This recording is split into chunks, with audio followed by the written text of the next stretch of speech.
welcome back from the breakout sessions. Thank you for coming and taking your seats. I know it feels really awful to interrupt conversations people are having, and I know that's why we've built a lot of break time in and lunch and all the things, so we don't want to get in the way of good conversation, but y'all aren't going to want to miss this next panel. So we're going to go ahead and set it up while folks are taking their seats. We are approaching the final stretch of today's day one of this summit. We've got our penultimate panel. Yes, one of my favorite words to get to use whenever it's relevant. And it is really an important conversation, a timely conversation, and one that relates to almost everything that we've been talking about today. AI has come up in almost every conversation so far. And that's part of why we wanted to make sure that we had one space where we were really asking some big and some hard and some timely questions.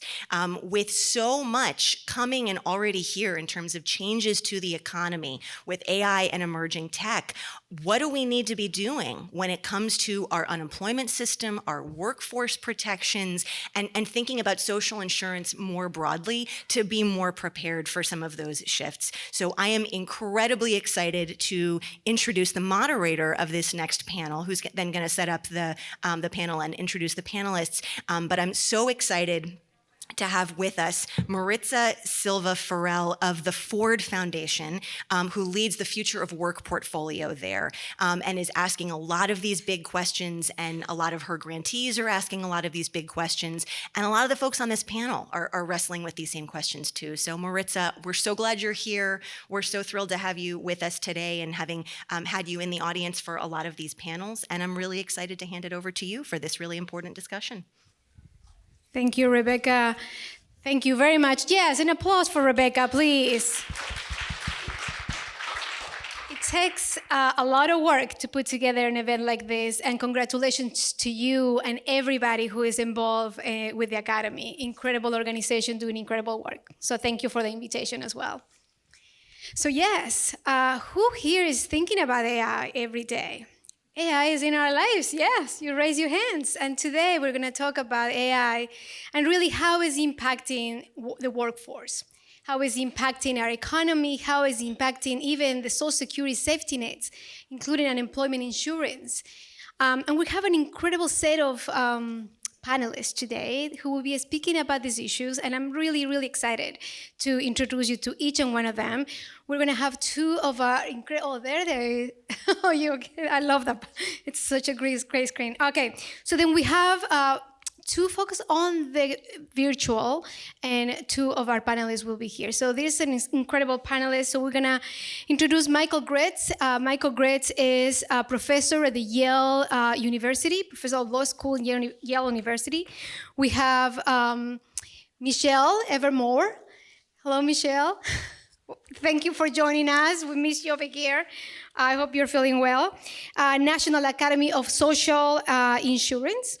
We have Rebecca Dixon next to me from the NELP organization. And we have Angela. My God, you all know Angela, right? If you've been in this work, you should know Angela. All right, so we're gonna get started actually. And first, let me start off with Michael. We have been talking today a lot about unemployment insurance, social security insurance, and a first question for you today would be, if you can give us a little bit of an overview, what has happened to this day? Basically, you have a full-baked policy proposal in print, the UAA, that would address technological displacement to workers. Can you give us a high-level overview of that proposal? But at the same time, if you can give us a little bit of a history of unemployment insurance and TAA. Thank you.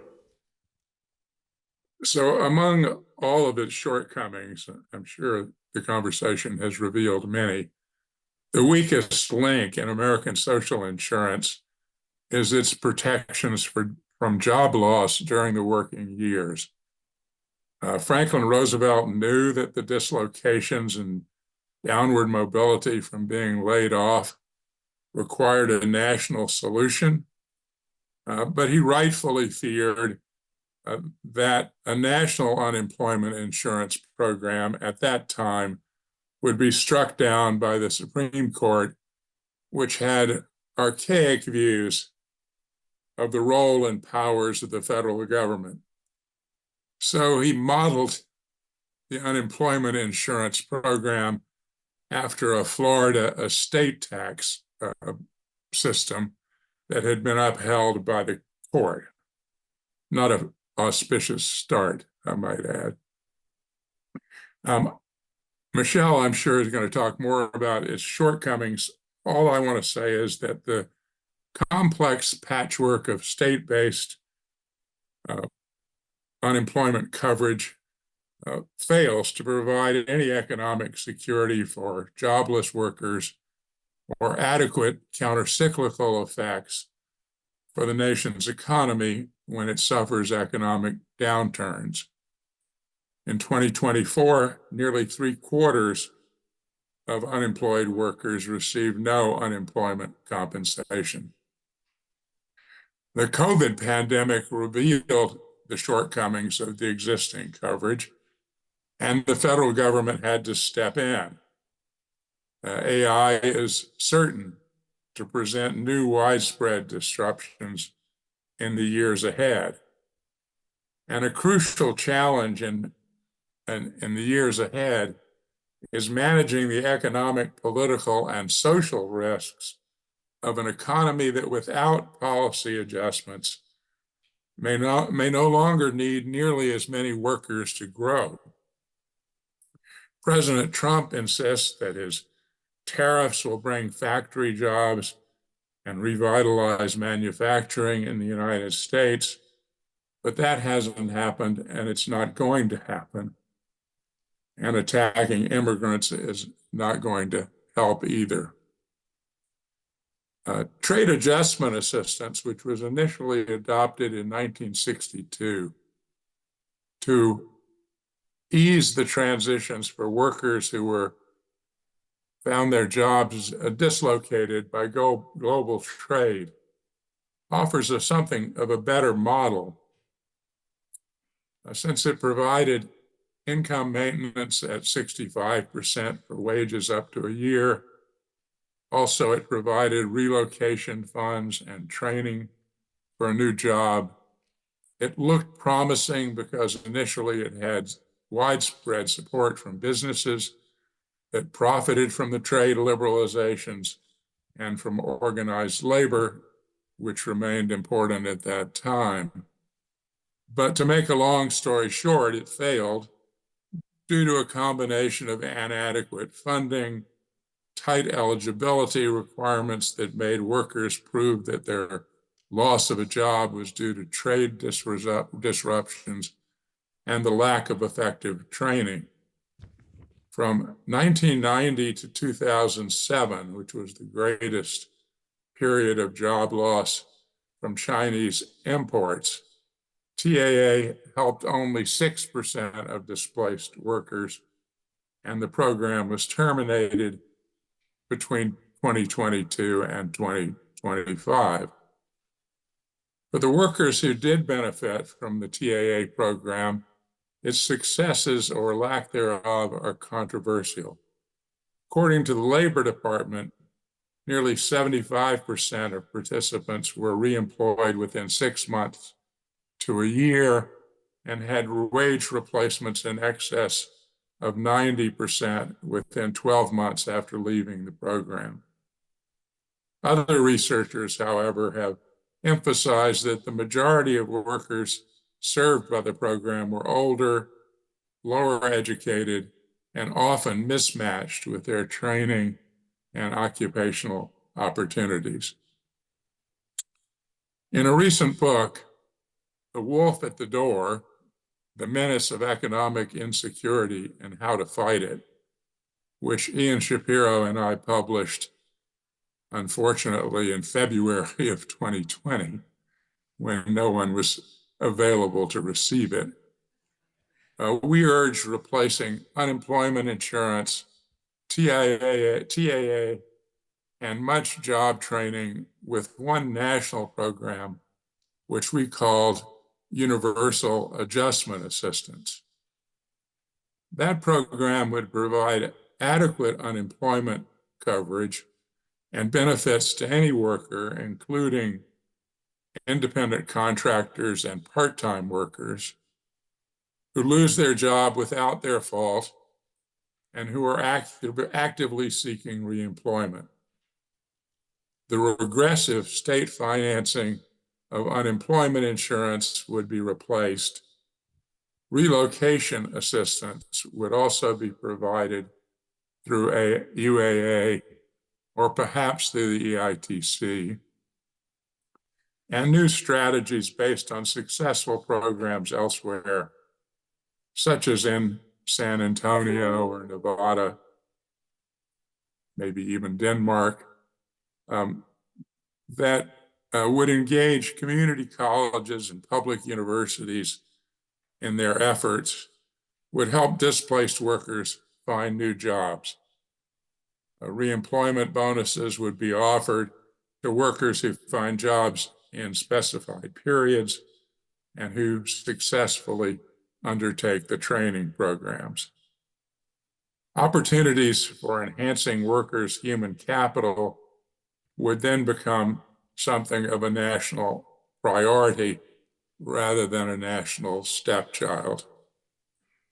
One should not underestimate, however, the political barriers to such a program. Not only do we have to counter the widespread narratives and antagonisms that blame job losses on personal failings, and instead recognize that lifetime employment has disappeared and will continue to disappear for most Americans. Businesses have opportunities and incentives to support a program like UAA, and their support, I believe, to be essential. We all hope to become elderly, and we hope to become eligible for the Social Security and Medicare benefits that becoming elderly provides. But no one likes to think of themselves as the future unemployed. So building constituencies and coalitions for change is a high barrier. Thank you. Thank you, Michael. And that is one of the areas where we have been, as part of the work that we do at the Ford Foundation, particularly with the Future of Workers program, is thinking about like what are the barriers today and what are the solutions and perhaps the path forward that we can think together with experts like you all. Michele, I'm gonna come to you if I can, just to, if you can just let us know like how prepared is the current unemployment insurance system for mass job loss, and what can we be doing to make it work better? Well, I would say it's pretty ill prepared.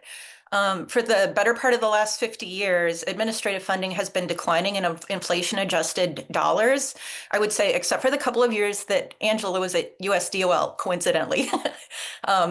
But there is no dedicated funding for technology infrastructure modernization either. We did have $2 billion from Congress to try and fix outdated systems, but half of that ended up being rescinded within a couple of years. And then the current administration pulled back half of what was left after that, even from states who are mid-project. Worse, we have state systems that have been either neglected for decades or outright gutted.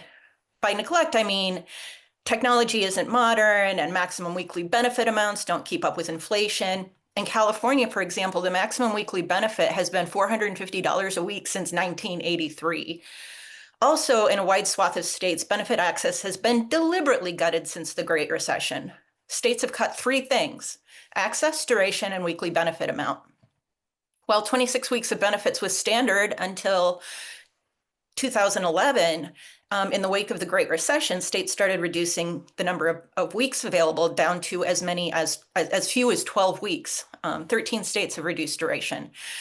And seemingly small things that actually make a big deal have been changed, like what kind of work you have to accept before losing benefits. We didn't notice this policy unpreparedness during COVID because Congress passed three programs to increase access, duration, and weekly benefit amount, the three things states have been cutting. So this new, more broken system has yet to be tested in a crisis. So during the pandemic, about half the people who got a benefit got it through the emergency program. We have no idea what's going to happen to those people in a future downturn. So in short, in many states, we actually no longer have an effective countercyclical stabilizer if there's an economic downturn. Thank you, Michele. So then I'm going to turn it over to you, Rebecca, because if there is anyone who has been doing so much work to advance protections for workers across the country, is your organization with the National Employment Law Center. So the question for you actually is, any employment benefit program is going to either exacerbate or work to equalize bigger structural issues in the labor market. Well, can you talk about access to good jobs and what we need to be thinking about the in-benefit system so we don't just amplify the problem with the current economic arrangement? Sure, thank you for that question. I think the first thing we have to say clearly is that benefit systems are not neutral. They are either correcting structural imbalance in the labor market or they are quietly entrenching them. And right now, we have a labor market that produces far too many unstable, low-wage, or highly volatile jobs. And then we rely on a thin safety net, which my co-panelists have mentioned and given you some details on, to absorb that shock. If we modernize unemployment insurance or retraining without addressing that baseline, we risk building a system that subsidizes churn instead of reducing churn. And in this AI moment, it's different in a crucial way. It's not just affecting workers with less education. For the first time in US history, workers with some college or a college degree now outnumber those with only a high school diploma or less. And we are seeing young college graduates, including in tech-adjacent fields, remain unemployed for long periods. And that should fundamentally change how we think about transition. This is a structural workforce problem, and it's going to get worse, which means that the foundation has to be a strong core in the unemployment program. And as my co-panelists have mentioned, we know that that's not true right now. The benefit of $450 a week in California is just as bad as a structural failure as the benefit of $235 a week in my home state of Mississippi. In neither state is that enough to navigate, stabilize a household, preserve housing, or give someone a real-time ability to navigate transition. And if benefits are too low and too short, then UI becomes a countdown clock and not a transition platform. So if we really want these benefits to equalize rather than exacerbate inequality, we need a few things. We need more generous wage replacement. So having those benefits more closely match inflation and average weekly wages in the states where our workers are, longer duration periods in preparing for this technological disruption that's going to come, broader eligibility that includes non-standard work like gig work and misclassified workers, and automatic triggers so that extensions or expansions, like Michele just told us about, don't depend on political will in the moment. That's the floor. And then we have the macroeconomic level where we have to treat AI as a transition event and not a layoff event. Workers need extended benefits, retraining connected to the real labor market, and in some cases, retirement pathways for late career workers who will not realistically be reabsorbed. At the micro level, we shouldn't forget what has worked before. Intensive job search assistance, peer networks, job clubs. Those were effective tools for long-term unemployed workers in prior disruptions, and we can adapt those models for new populations, including credentialed workers who never thought that they would need them. And finally, if we are serious about not amplifying inequality, we need a transition rights for workers, advance notice when AI deployment may displace workers, a right to retraining, meaningful severance, and transparency in algorithmic management. Without these guardrails, we are asking workers to absorb technological risk with no runway and no power. A strong UI system is not just a safety net, it is a stabilizer that makes agency possible in a growing AI economy. Thank you, Rebecca. And this makes me think a little bit about what are the ways then, Like, let's not be gloom and doom, okay? It is a problem, but I feel like there are also solutions. And I want to say, Angela, you work for the Century Foundation now. Angela Hanks is known because of her work when you serve as the acting assistant secretary of the Employment and Training Administration during the last attempt reauthorization of TAA. What should we be thinking about? I think like maybe you have an answer when we discuss sort of the multi-pronged approach here to be able to address the issues of layoffs, specifically when it comes to the economic challenges that we're facing today. Yeah, so Michael talked about some of the pitfalls involved with TAA, so I won't rehash them, but I would say it is both thought of in the kind of scheme of workforce programs as like the Cadillac program of worker retraining and supporting people who are experiencing job loss, and it suffers from all the pitfalls that Michael mentioned. So there's a bit of a challenge here. I think in terms of thinking about the solutions, I really loved what Rebecca just said about this being a structural labor market change. I think that's kind of where we need to start this conversation. Like, at the risk of maybe broadening the problem statement a little too much, I think there's both the question of what do we do for people who are eventually displaced by AI or anything else. I think one kind of quick note I'll make on that is, this is a good time to be having this conversation because I don't think we're quite at the point in the economy where we're seeing like mass job loss as a result of AI, but like it's never, never too soon to anticipate. And some of these things are agnostic of what's causing it, right? This could be a recession, it could be AI, it could be something else. We know that people experience job loss, mass job loss in all different kinds of ways. So I think thinking about what we do in those situations there's always a good time to do that.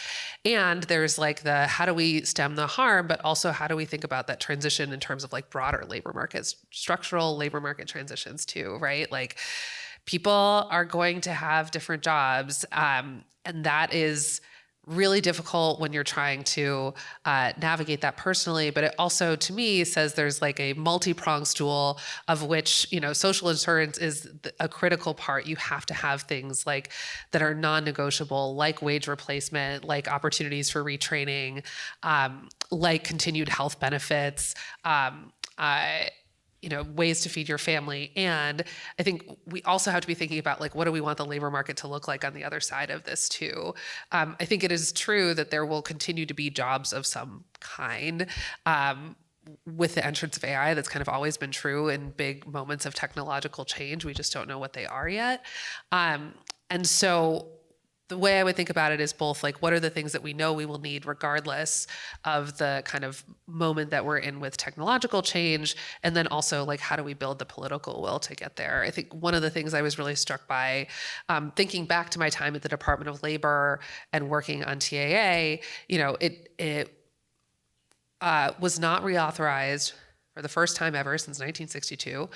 And part of that was because there was not will at the time to do it. One of the ways it's continued to survive as a program is it happens around these kind of big trade deals. And so you can kind of use it as leverage, right? Like we're going to do these things that are going to cause mass job displacement. But on the other side of it, we're going to do something that actually helps workers who might be impacted by it in the end. When you don't kind of have that leverage, it's much more difficult to drive a policy conversation like this forward. So, that's just something to think about in this context. Like even with UI, we see that like it was only a crisis before we got what were meaningful benefit changes, and even those were temporary. This is the part where I'm supposed to be positive, right? But I think there's an opportunity here, which is like, there's a bunch of different ways that we can think about how we would restructure the labor market or make it more resilient as these changes come. Like, for example, I was talking to a colleague who was like, oh, well, we work on this issue and that's really insulated from AI changes. And I was like, I can think of like a bunch of different ways that algorithmic decision-making could come into that field that's very labor intensive. So thinking about things like, in addition to social insurance, like AI regulation, the kind of policies that we want to wrap around, workplace protections, and then also thinking about the affirmative investments we can make in our labor market for the types of things that we want to do. I know infrastructure is always like the big joke of like, everyone's talking about infrastructure, but there are, jobs in our economy that we are not supporting valuable work to be done. So just to the extent that we're thinking about it as a package, similar to how TIA is a package that sort of covers broader things that are happening in the economy, I think it's useful to think about what are the kind of other demand side investments that you would make alongside the investments in making workers whole. Thank you. Yes, it makes me think then, coming back to you, Michael, so the UA based on trade adjustment assistant, which Congress let expire, who we talked about, it will be interesting to see how we can bring this up to the policy agenda, particularly your proposal, Michael. So I wonder if you have any thoughts in terms of how do we bring this up to the national policy agenda to just shift the conversation, as you point out, Angel. Well, I think one of the big problems with the trade adjustment assistance, which I didn't mention specifically, is that workers needed to prove that they lost their jobs because of the expansion of international trade. And that was a very high hurdle. Even after the negotiation of various trade agreements, it was impossible. And the reason I referred to the period of Chinese imports was that was a period in which you would have thought that would be quite easy, for furniture workers in North Carolina and a whole host of others. I won't go into it. But it turned out to remain quite difficult. And so one of the key lessons I think we've learned from social insurance more broadly is that universal programs are really better in many ways than narrowly targeted programs. And so I think that the promise, if you will, of Rebecca and Angela of structural changes in the labor market is particularly optimistic. I like the optimism, but I'm really concerned about where those structural changes are going to come from. Before AI, I used to say that, the average worker will change jobs 9 or 10 times during a lifetime now, and that for the graduates of Yale University or Columbia University, where I taught, that was viewed as an opportunity and not a barrier. They were just like a candy store to them.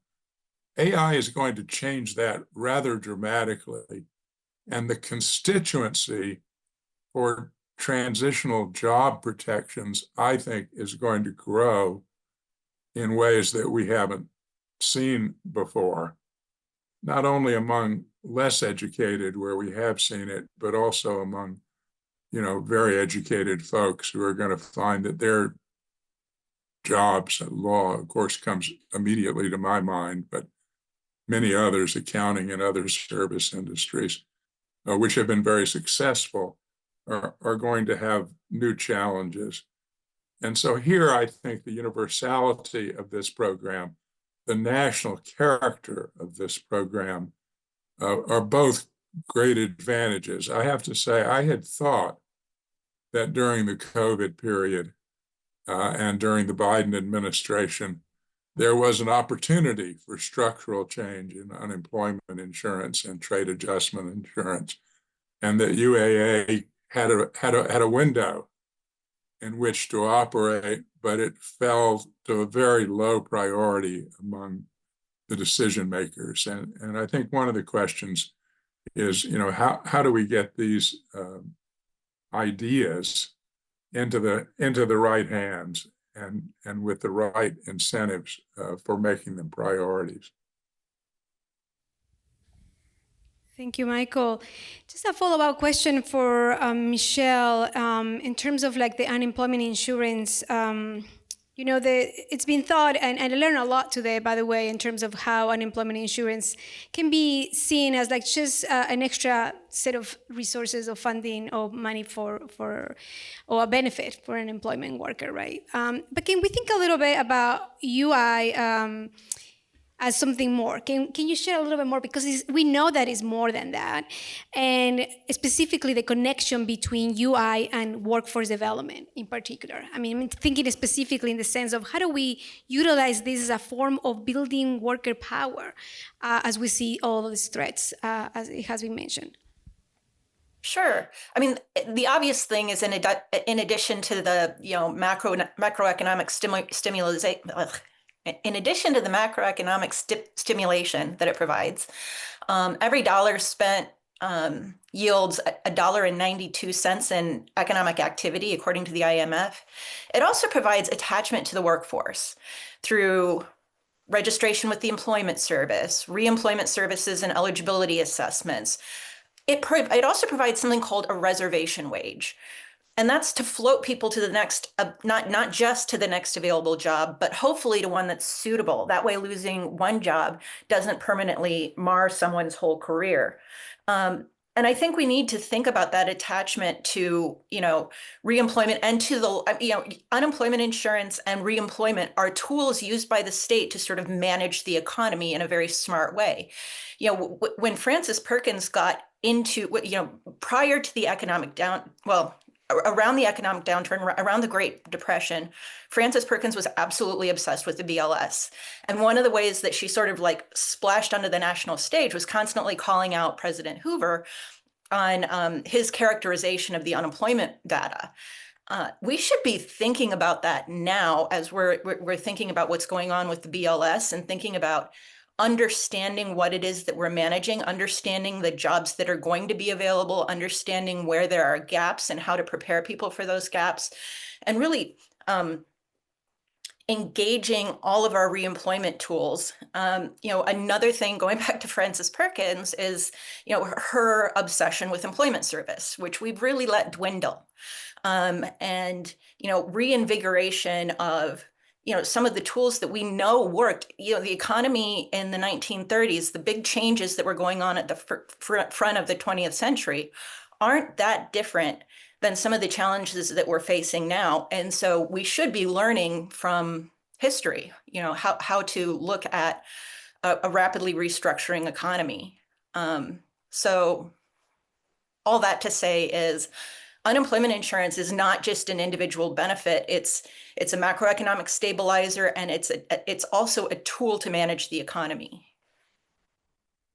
Thank you, Michele. I want to come back to you, Rebecca, because I think in the earlier breakout that I was at, we were talking about making sure that policy is connecting to people's lives. And I think that is some of the work that you all have been doing, particularly, if you can lift up any kind of lessons that we can learn from the recent massive shifts in work structure that you might remember, because I think that's a really great point.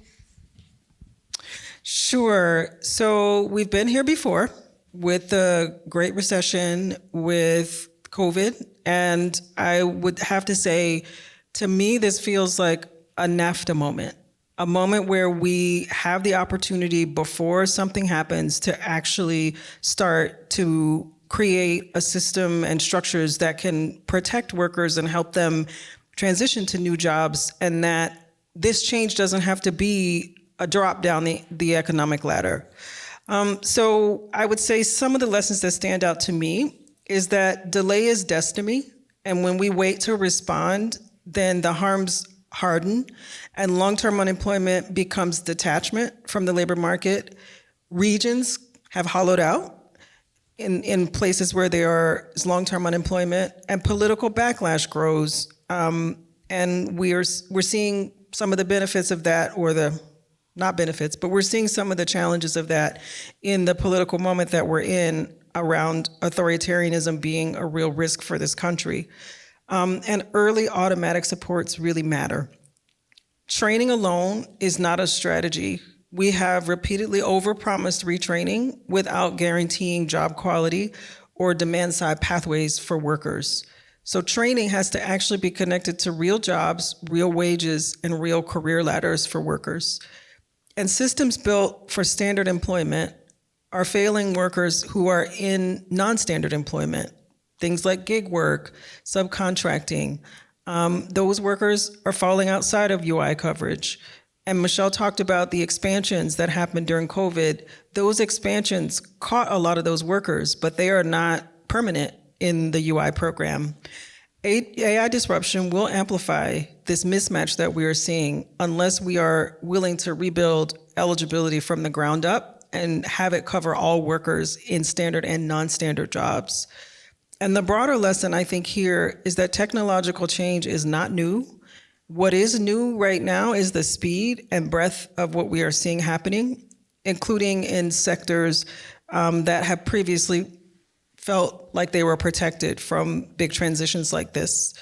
And we really need to design our policy architecture so that it can catch up to the workforce that we have now, all of it, not just the college degree folks, but also for our workers who are working in these non-standard arrangements. They need protection too as we move forward on policy solutions to this challenge that we have. That's a really great segue to the question I have for you, Angela, specifically another lesson to think, because it feels to me that, what you were saying, training is not enough. Reemployment of training hasn't been enough. As we potentially face a massive layoffs, it would be helpful to see what do you think will be the lesson to learn from what you've known and what you've seen? So I think that's the exact right lesson to learn, that in the face of people losing their livelihoods or their homes or the ability to care for their children, like offering them retraining alone in exchange is both like ineffective as an economic policy, but also ineffective as like a policy to help shore up our democracy, to Rebecca's point. So I think we should be thinking about it as like, what are the things that would actually make people able to live stable quality lives? And some of those lie in the opportunities for things like getting another or ideally, equivalent or better job. And some of it is also thinking about like the other things that exist around a job that help us all lead a good life, right? Like this is where I think, social insurance comes back into the fold too, right? Like people rely on their jobs for everything from retirement savings to healthcare, certainly the wages that support them in being able to afford a home or groceries or childcare. And some of the ways that I would maybe think about this transition is like, if we really are facing a moment where we know there's going to be some higher levels of unemployment because of what this, the structural change that the economy may undergo at some point that we can't totally predict. The other thing I would think about is how do we make the sort of like wages less salient for people in other ways too. It's not a substitute, like you have to do both. Like people want to earn decent wages. They want to have jobs that are good and fulfilling, and that needs to remain a priority. But it's also like the thing I would ask is, what are the other things that are big expenses in people's lives that we already know they're really struggling with, and how can we ease the burden there as well?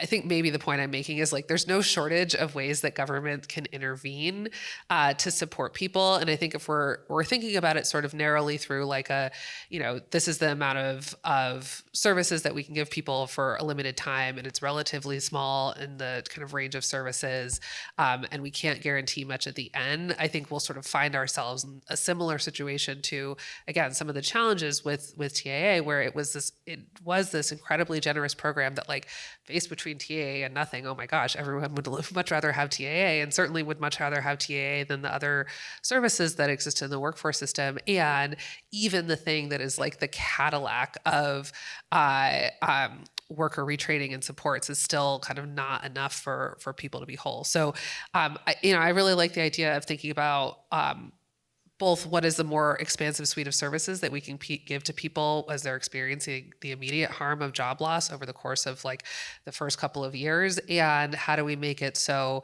that job loss is not catastrophic for sort of every other area in their life. And then you start to sort of think about what are those other big expenses and how do we address those as well. Thank you. I think we have time for questions from the audience. So I would like to just open it up to make sure that folks can just to ask questions. Have it up here. Hi. Oh, hey. Okay, sorry. Thought you were pointing over there. Yeah. It was a very interesting panel. Come back to you. The question I have, and I think some of the speakers were hinting at it, is that there's a whole set of fairly obvious, although not easy, fixes to UI, but that's based on the idea that basically the loss of jobs are transitional, that people eventually move into other jobs. And the sense I have of AI, and it's all very speculative, is that it's going to wipe out huge categories of jobs. And it's going to also create immense wealth, but that wealth is going to go to a small slice of the population. So I'm thinking that maybe part of the solution has to be government programs that seize back some of that wealth and redistribute it, maybe in the form of guaranteed minimum incomes, maybe in very large investments into human services, childcare, education, and so on, which could benefit from those investments, and which at least now don't seem to like they would be the first targets that AI could replace people in. So I just wonder if people have any thoughts about that. I can say, so the Century Foundation works on many of the issues you just raised, including things like childcare, healthcare, and I totally agree. This is a little bit of what I meant when I was saying that there are jobs that will continue to exist that are useful for our economy in kind of every scenario you can imagine, right? Like I have a 16-month-old. I cannot imagine a world where very soon I would like turn over her care to ChatGPT. That's still a job that is quite labor intensive, and obviously I think you can see in sectors like childcare, AI or healthcare like being used as tools, but like ultimately like this delivery of services is still a very human intensive job. Same thing with education, and so I think. I really like the idea of thinking about like what are the socially useful jobs that are out there that like could really benefit from government investment. I mean, childcare is certainly high on the list. Healthcare, is like currently the only sector of our economy that's really growing in terms of jobs. Like there are plenty of things like that I think to the extent we can predict any of this, we know that like there are some things that we probably will still want to rely on humans to do, and I mean, I love the idea of like the wealth transfer in order to do it, but I think there is an opportunity to think about like, how do we make those things real for people, both from a jobs perspective, but also from a lessening the economic burdens that people face of how to distribute their own income in their household. Hi, I'm David Balducci. I am retired from the U.S. Department of Labor. Some of the things that Michele and Rebecca said, and all of you, make a lot of sense. I have a positive thing to say and maybe a cautionary tale. The positive thing is that, generally speaking, if you look at past studies by the department, less than probably 2 out of every 10 workers actually need skill or occupational training. And most only need reemployment services, quality reemployment services. And that's very important. The cautionary tale is around, Michael, around the new TAA program that you're referring to. And I have a little story real quick that might illustrate some of the pitfalls there. I was in my salad days, and it was some years after the '74 Trade Act. And I was sent out to talk to the mayor of Youngstown, Ohio. And I went in and I told him all about trade readjustment allowances and job search assistance and relocation allowance, and he listened very patiently. And then he taught me a real world lesson that I should have learned in graduate school. He looked down at the carpet and looked up and said, "My constituents are here. They own homes. They have mortgages. They shop at the hardware store.